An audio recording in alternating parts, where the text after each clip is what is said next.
I just retired and said, sink or swim. You got 3 months of income. That's it. You better make it happen. Because what had happened the months prior to that was that I realized I really couldn't go any further in veterinary medicine. I know everybody loves their dog.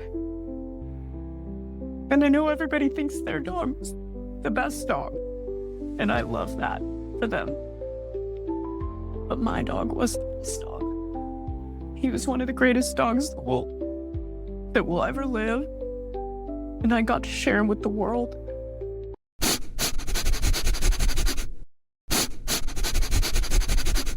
Welcome back to Tales of Fluff. I'm AJ.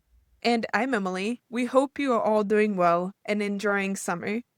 Over here, we are finally experiencing some beautiful weather, and our dogs are absolutely loving it as well, especially rolling in the grass any chance they get. Oh, for sure. That's our dog's favorite activity. And it's actually funny because one of our dogs is a little white poodle, and she never fails to not just roll in grass, but in dirt. So that usually means a 2-hour grooming session after that. But you know what? It's all worth it to see them having such a good time and enjoying life. And if you have a dog or any animal, comment below their favorite summer activity. We would love to hear it. Absolutely. It will make our day to hear about all the animals and how they are enjoying summer so far. Also, since our last post, we have quite a few new people who have subbed. So we just want to say thank you for joining us and welcome to our animal loving community. We are so happy and grateful you are here with us. We hope you and everyone else tuning in to this episode enjoys it. So, for today's episode, it's filled with emotion, ambition, motivation, and a lot of passion for working with animals. Yes, our guest was honest and real on how they turned their dream into reality and how their dog passing turned into a viral, heartfelt video that many pet parents can relate to. Our guest is Jerri from Tulsa Pack Athletics. What she has built is amazing, and what she overcame to get to this point is incredible. So grab your pet, get comfortable, and let's jump into today's episode. We started out by asking Jerri how it all started and what was the inspiration behind it.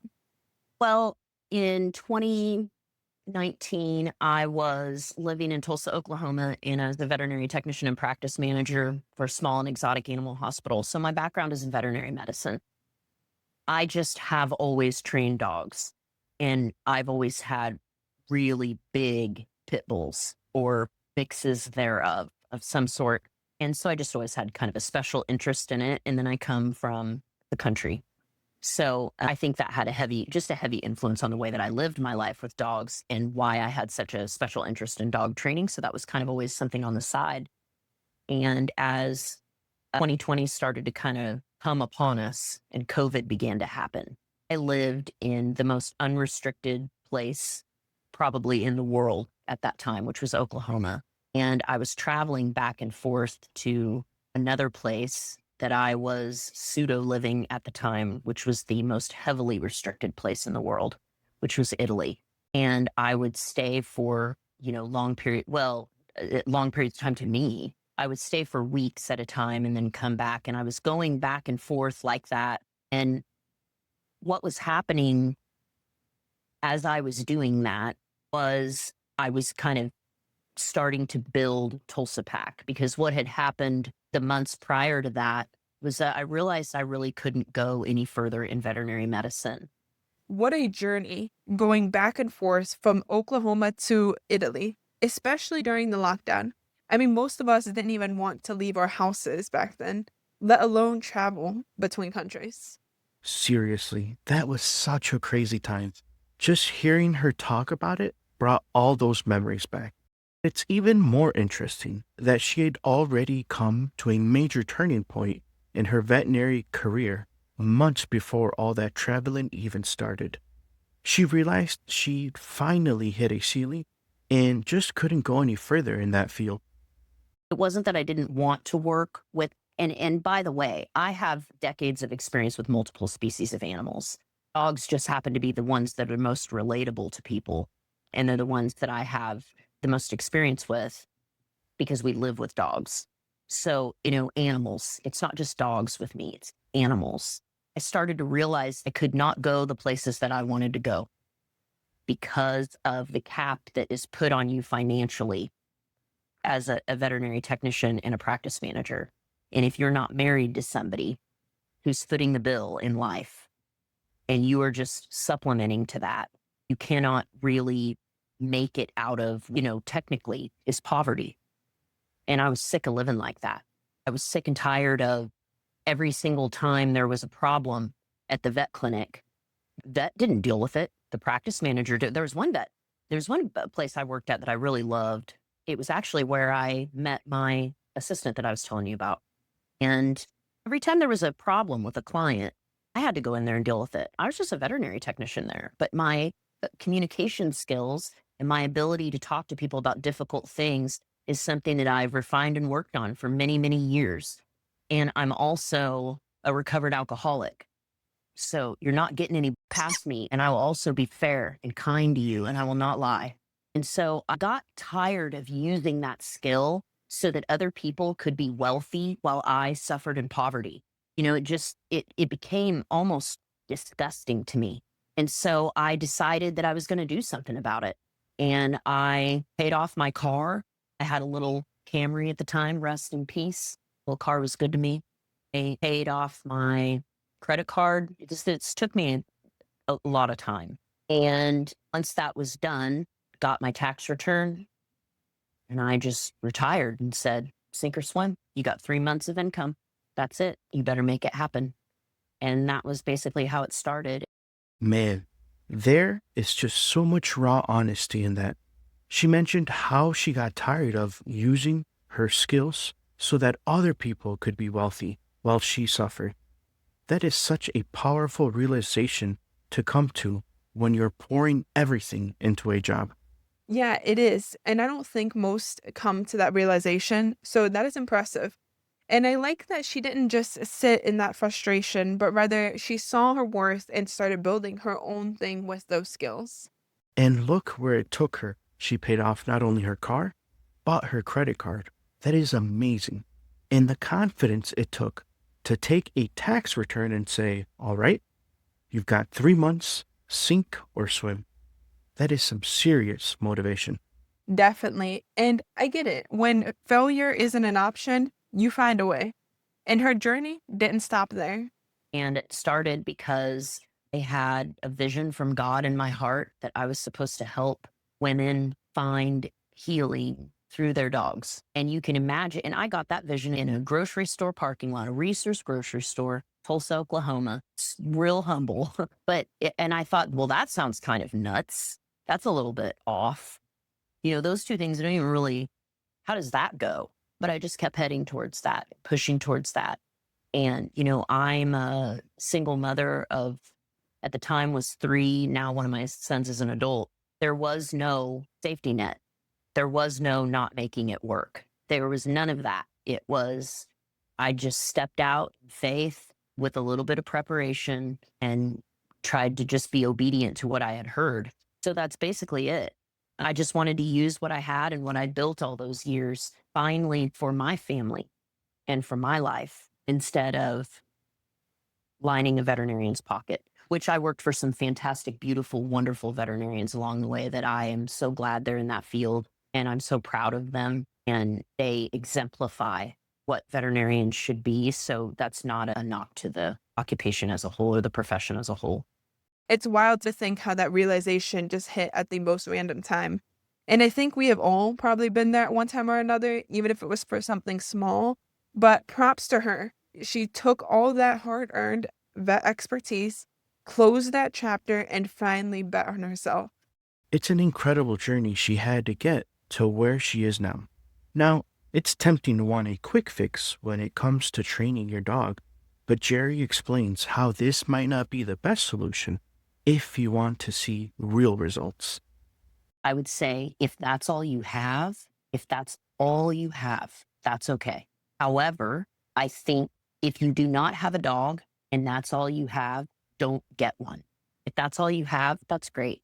I'm glad you're trying. I think that if we're going to commit to having a sentient being in our life, So something that has will, something that will have a desire to be with us, similar to some of the considerations that we would make if we were going to have a child. I think we should commit much more. We should commit much more than 10 minutes. But let's assume that doing the very best that you can, you've only had 10 minutes a day. Who have I seen have a dramatic transformation off 10 minutes a day? Don't know. Because the people that I think about when I think of the dramatic transformations I've seen, they integrated it into their life that they were already living with their dog. And that's really what I teach. There is a client that I have. Her name is Melissa. Shout out Melissa in Texas. You know who you are. She's got 3 dogs, Huey, Kaya, and Savannah.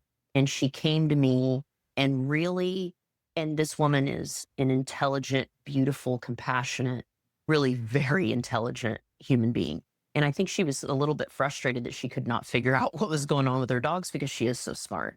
And she is very good at helping people and communicating. And she helped transform me. But while this was going on, I helped her go from really not knowing even what was going on. I say that with love because she'll know what I'm talking about. She thought that what the problem was not the problem. It was actually something else. And I just very easily pointed it out to her. But she later became my friend. But during the course of working with her, I watched her go from somebody who didn't know what was going on to traveling around America with her dogs in an RV, which was her dream. And that's one of the many stories. And it's not me. Like, it's not like I'm teaching something that no one else teaches. That's not what it is. I talk about God a lot, you guys. I'm sorry. I don't know. No, It's that's just, fine. it's not me. It's not me. It's what I am empowered to do. And so I don't want to take too much credit for it anymore because I do these interviews and I've done a lot, I've done a lot of interviews. I've sat in front of TV producers. I've done all of the stuff and I just see how self-serving sometimes I am and it drives me nuts. So, so I would say Melissa is one of those that really sticks out by just, adding the things I was asking her to do, just briefly adding them into the scenarios that she was in. She was able to completely transform what she was looking at. Her whole world changed. Their whole world changed. And it was just so cool to watch. It was so beautiful. Like, just to see her the first time she walked all 3 of them at a campsite. I cried. We cried. It was so cool. I'm crying every day with these clients. I tell you what. It was interesting how Jerry broke it down to understand that there is no quick fix, but rather it takes time and effort. Absolutely. And her experience she shared with us shows just that how Melissa put in the hard work and is now living her dream of traveling in an RV with her dog. How amazing is that? And since Jerry has been training dogs for years, we wanted to know what was the most unique breed she has seen, and her answer takes us all the way to Sweden. And when I very first started, I had this client named Emma. And remember, I told you I was in Italy a lot. And the algorithm noticed that too. And so it started throwing me to all the people that were in that same time zone, which also happens to be Sweden. And I got this large pool of Swedish clients and apprentices, as a matter of fact, that I maintained for a long time and for years, because this was going on for several years. And I had this client named Emma, and she had a Swedish moose dog. And, we would here in the United States, we would typically not see that. And it's not a dog that's made it over here, to be Americanized. Like, it's just not something that we would see. So that dog really stuck out to me. And she is also how I learned about the Swedish tradition of Fatty Tuesdays. I said, tell me more about this, because we have something similar. And I bet you they're not the same, because we have Fat Tuesdays in Mardi Gras in New Orleans. If you don't know what that is, look it up, because, it's not family safe for me to talk about Fat Tuesdays.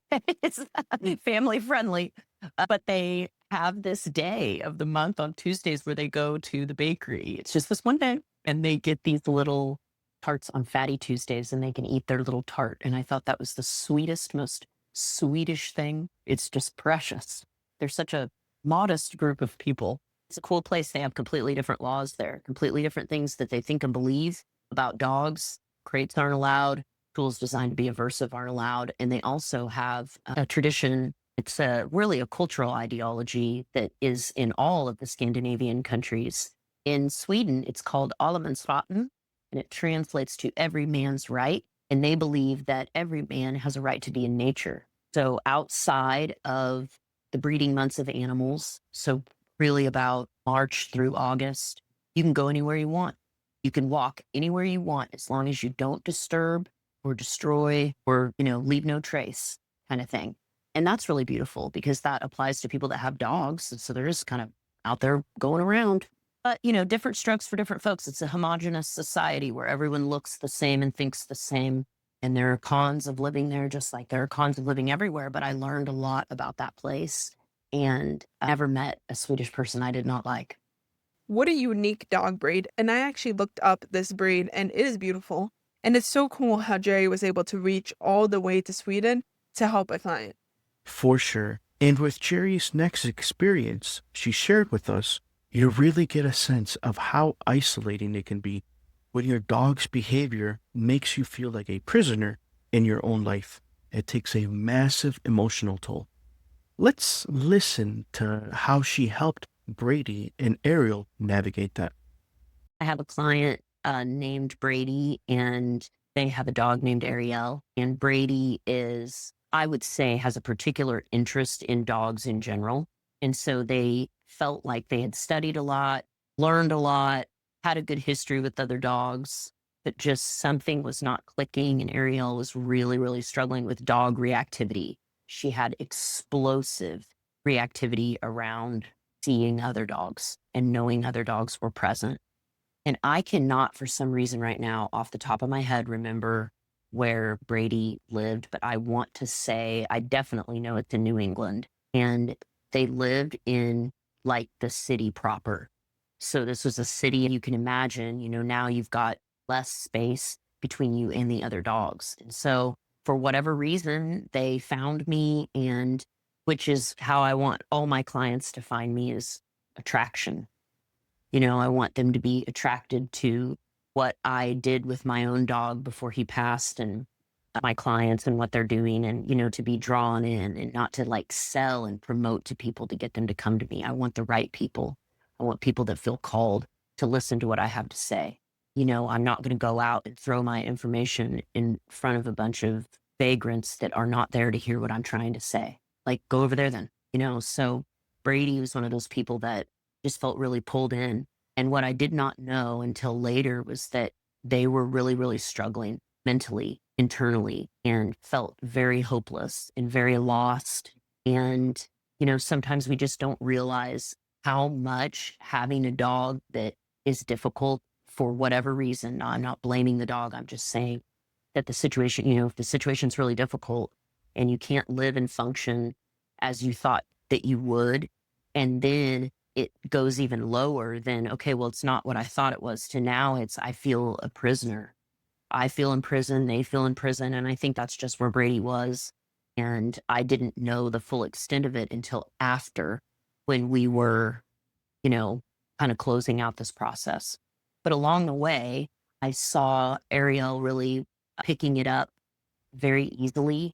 And Brady's heart was open to what I was saying. So it was easy for them to just put it into action. And after they spent about 8 weeks with me, which is normal for I see clients whose dogs have pretty severe issues. And after it was over, they made a video for me, and it was very long. Well, when I say very long, because it was longer than usual, and it was wonderful. I don't mean to give a negative connotation to it, but it was this testimony basically about how lost they felt and how they were hopeless, and they feel totally different. And there's joy back and confidence and security and peace and all of the things that I genuinely hope that people feel when they interact with me. And just to see like the updates, and just to get, I don't know, like my clients always stay in contact with me and they always tell me how their dogs are doing. And to see it over a period of time and not just in this moment, like how it used to be with dog trainers, where it was like you bring your dog and then they train him and they give him back and then it's up to you. I just have never done it that way. I did it that way very briefly when I first started, and I realized that I thought it was obnoxious and weird, and it made no sense because I was in recovery. I knew better. Nobody gets healed that way. That's not how you heal. That's not how you heal a single thing ever.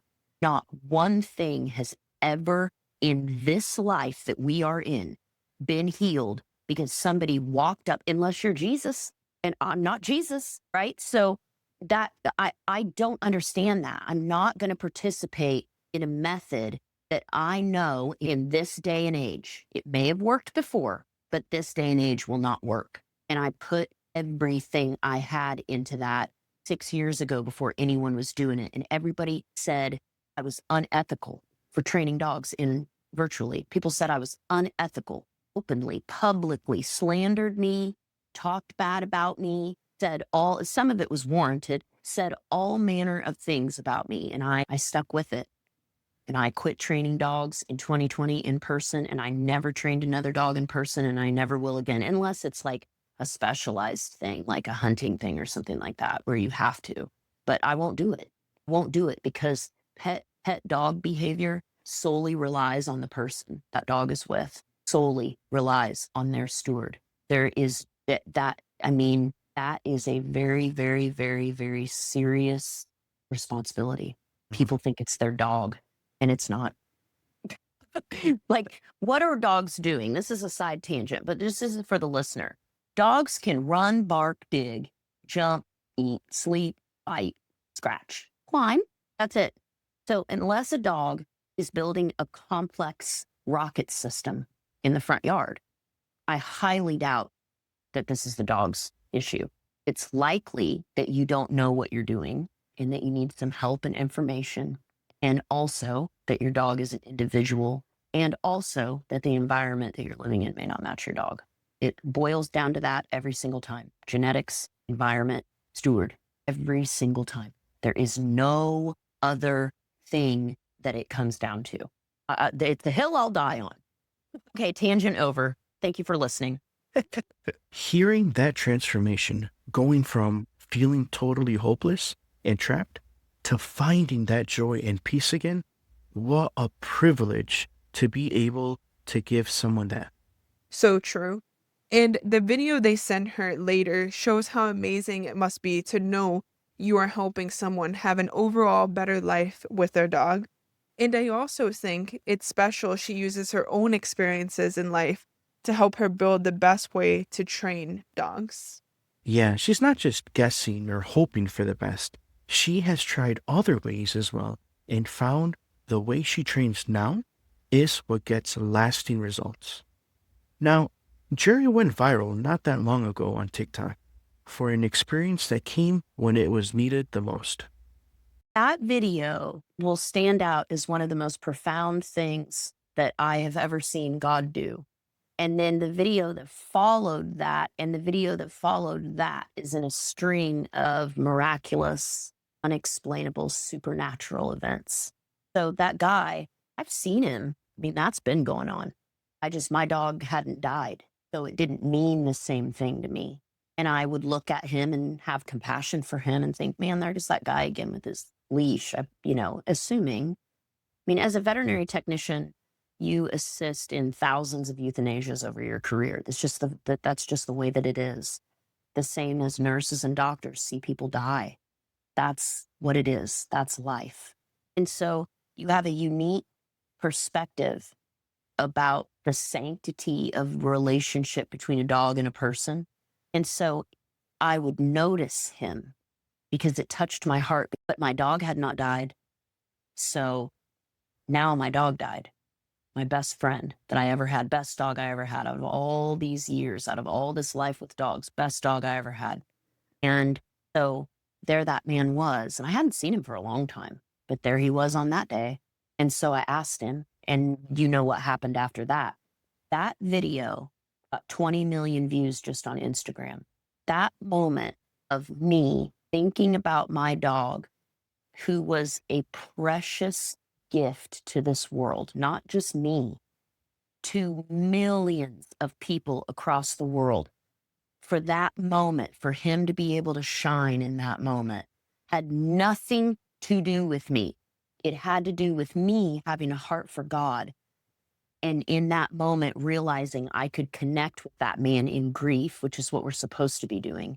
And he would know that I knew, and I would know that he knew. And at least in that moment, we would have something. And I took that little video as I drove off and the video, and I sat on that for weeks. I didn't, I wasn't like running to post it so I could get a bunch of views. I know better. If you do things that way, you're going to get the fruits of that type of behavior. So I sat on it and I waited. And then when I finally posted it, the extraordinary happened. In a time when nobody can agree on a single thing, billions of people across the world came together to put their arms around that man. And maybe me too, but really him. And my dog did that. My relationship with that dog, the culmination of everything that we had, all in that moment. When I grabbed that man, the hug felt around the world, right? Like the grief felt around the world. We all, for 1 minute, turned our eyes to each other. That's a miracle.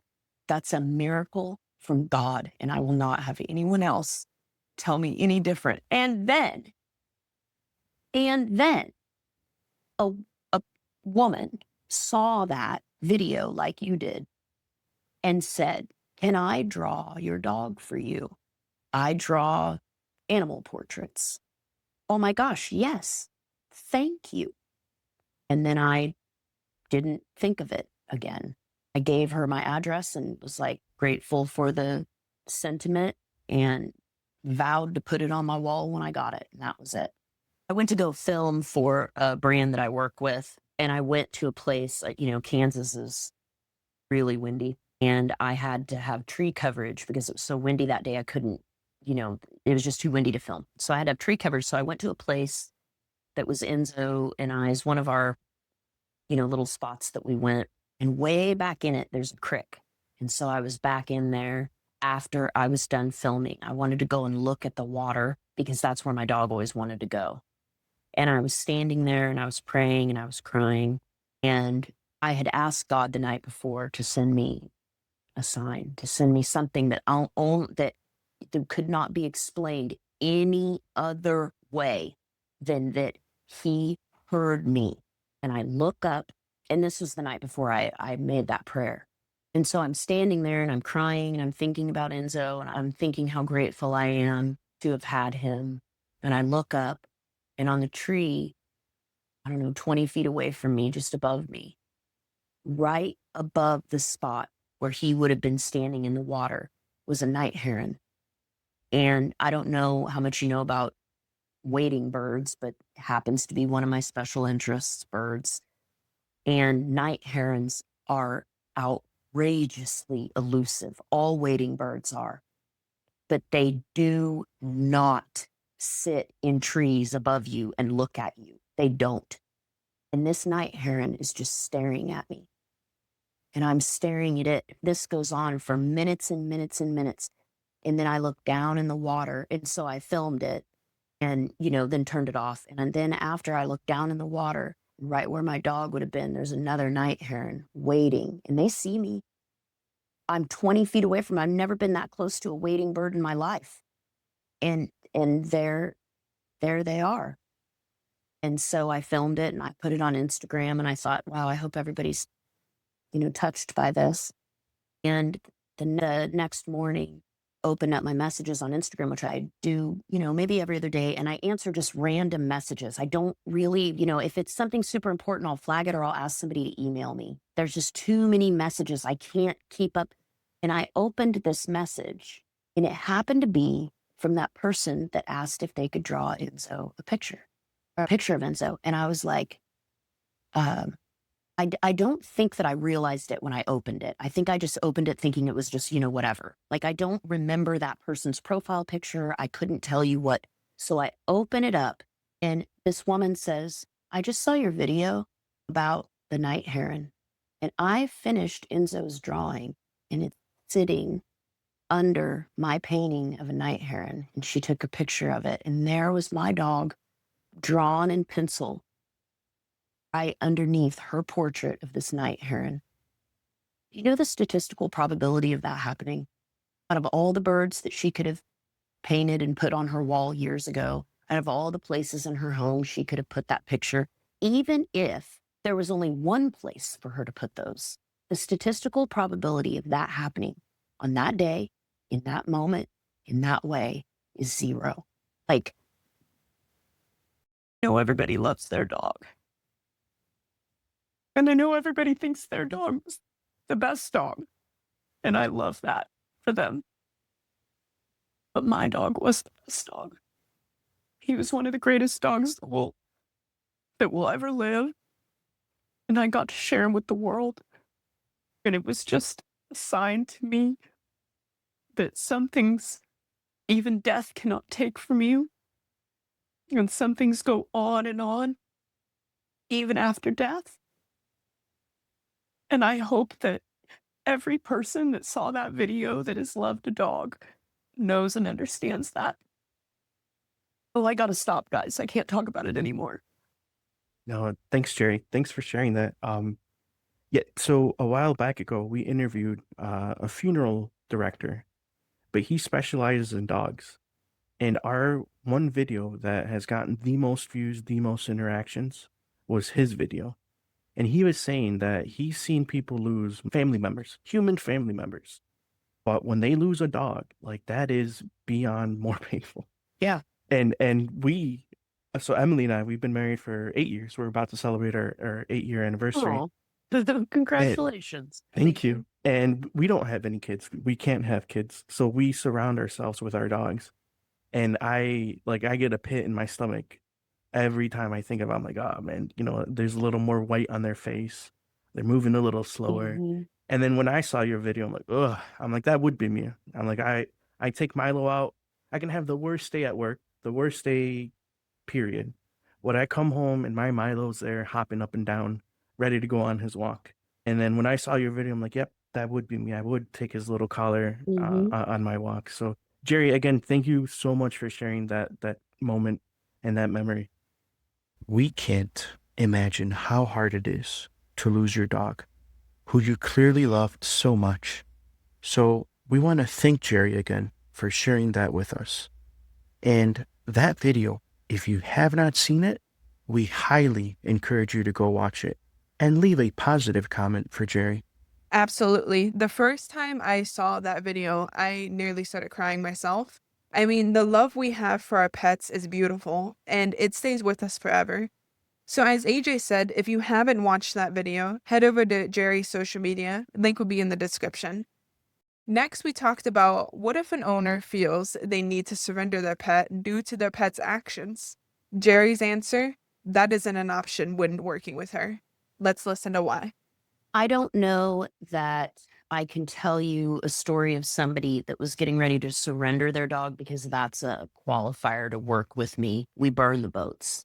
No help is coming. We're not taking our dog back. We're doing it. So I think that's probably not necessarily part of my client base. That's why I have a nonprofit. That's why my friends and I co-founded Dogs Anonymous for people that feel that they have reached that point, that they're about to take their dog to the shelter. We want to make sure that we provide help for those people. I can tell you that I've had clients who feel at their kind of wits' end about what's going on. There's a client, Kira. I stopped training dogs for about a year and focused on my education and really like locking in on canine behavior and the scientific study of that, and then the application of that.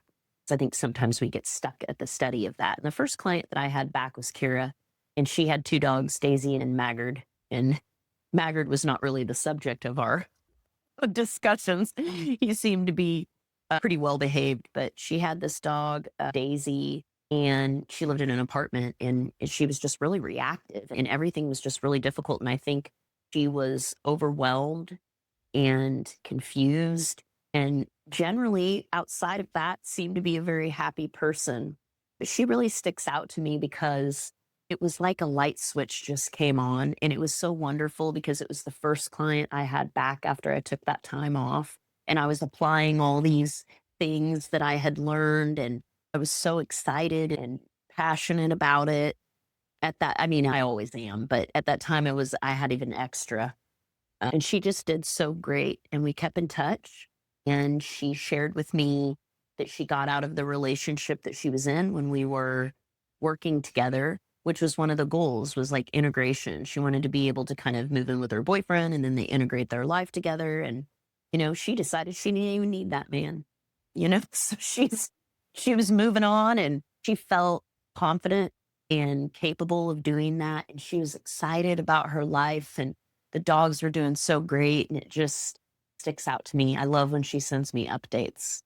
We are not taking our dog back. We are doing it. That is such a powerful way of looking at training a dog because it can be overwhelming for some, but with that mindset, it not only gives you the motivation you need, but the will. And I'm sure that helps keep dogs with their families.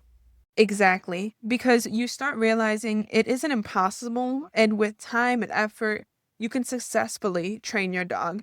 And that's shown in the experience she shared about Kira, who by the end gained so much confidence that it even poured over into other aspects of her life. So it's just amazing to see the impact of training your dog can have. Totally. With our next part, Jerry explains how her training really works. Let me explain the way that I train. When people think of virtual training, they have a misconception of what that is as it relates to me. I can't speak for what other trainers do, but as it relates to me, I don't do virtual training sessions because do you see how that turns into an in person training session? What is the difference? We're just standing in two different places. If we have to be there at the same time, what is the dog going to do? Like, we're talking about behavior modification. We're not talking about obedience. We're not talking about agility. We're not talking about complex chains of behaviors that we can, perfect and proof. And we're not talking about that. We're talking about healing, right? So if you think about it like recovery, what would we be doing? So we can't do sessions. I would have to have a way, and I figured this out because I was living in between two countries. I have to have a way to talk to these people where it doesn't matter what time zone they're in. It doesn't matter when they're there. It doesn't matter when I'm there. How am I going to do that? So the way I do that is through asynchronous coaching. So we don't have to be there at the same time, but we both agree to be there once every 24 hours. Every day, we got to check in every day. So what that looks like is you're my client and it's time, you've gotten up in the morning and, oh, I've got a little bit of time before I have to go to work today. I'm going to see if Jerry left me anything. And they get in our workspace and there I am with the video. Okay, what we're going to work on today is this because you have expressed to me that these are the problems that you're having. To help you with that problem, I need to help your dog build a skill set. Like you came to me and you want to play basketball. You want to learn how to play basketball because I'm really good at basketball. Okay. Well, I got to teach you how to pass, dribble, and shoot because the entire game of basketball is predicated off those three moves. So I don't want to talk about how you want to dunk. I don't want to talk about your three. I don't want to talk about how you're going to do a full court press. I don't want to talk about that. You need to learn how to dribble a basketball. You need to learn how to pass a basketball and how to shoot a basketball. And then after that, I'm going to teach you about the rules of the game, right? So I set everything up like that because people with dogs do what drunks do when they come into meetings. They think that it has something to do with some pinpoint little, oh, it's what I'm drinking. Oh, it's when I'm drinking. Oh, it's who I'm drinking with. Oh, it's okay. Well, I'll just drink beer. Okay, well, and they do this thing where they hyper focus on a problem that their dog has with a little magnifying glass and the sun shining through, and it's burning a hole. Your dog jumping on you when you come in, your dog jumping on guests when they come in is because they're experiencing arousal because dogs have feelings. Your dog is feeling excitement, and then their nervous system's doing what ours does when we feel excitement. It's going into arousal. And if you don't understand the process of those things happening, everything until the end of all time that your dog does, you will not understand and you will make up a story about why that is occurring in your dog. And then you will do things based off of a made up story that is not true. I have to dismantle all of that. I have to dismantle people's entire belief systems about what their dogs are even doing. And it takes time to do that. So, a typical, if you want to call it a typical session, typical day is me explaining something about dogs, giving them something productive to do and work on that's an action step towards our goal, albeit maybe a small one, but it's still a step in the right direction, and making sure that we're not doing anything to make it worse for ourselves. So I pull much more from recovery than I do. I mean, there's just the topic is canine behavior modification, but you could insert any topic into that and find change. Don't tell anybody my secret. Jerry's teaching methods really goes to show that she isn't just doing this to make a quick buck, but rather she is doing this to really help dogs and their owners to find the root cause and to be successful when training their dog. It puts it into perspective how different dog trainers can be with how they train. And as we have heard from Jerry's many experiences she has shared, she has made many dog parents more confident, more at peace, and overall have a better life with their dog. So we had to ask her, if someone is inspired by what she has built and wants to do something similar, what advice would she give them before they start their journey? Examine your motives. Ask yourself questions about why you want to do this. Is it because you love dogs and you want to help them? That in and of itself does not mean that you should do what I'm doing or go down the path that I'm going down. There are many ways that we can help the crisis that's going on in this country without becoming dog trainers. We can volunteer. We can make changes in our own home, in our own community. We can help our families and the people around us. That's a great place to start. But becoming a dog trainer and becoming a canine behaviorist is a calling, and only those who are called should be doing it. And the reason that is because it protects the public from predators. It protects the dogs from being abused.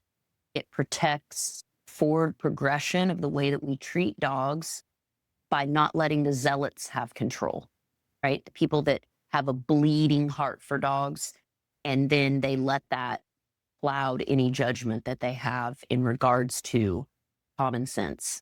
So that's the first thing I would say. Examine your motives. Spend some time thinking about it and praying about it. Is this what I'm called to? Do I feel called to this? Having an experience with your own dog does not mean that you are called to be a dog trainer or behaviorist. It might, but it's not the only indicator that you need. So do some self-reflection and some prayer on that. If the answer is a resounding yes, welcome to this band of nitwits, to this band of, we're not nitwits. We're a wonderful group of people, but we're just weird.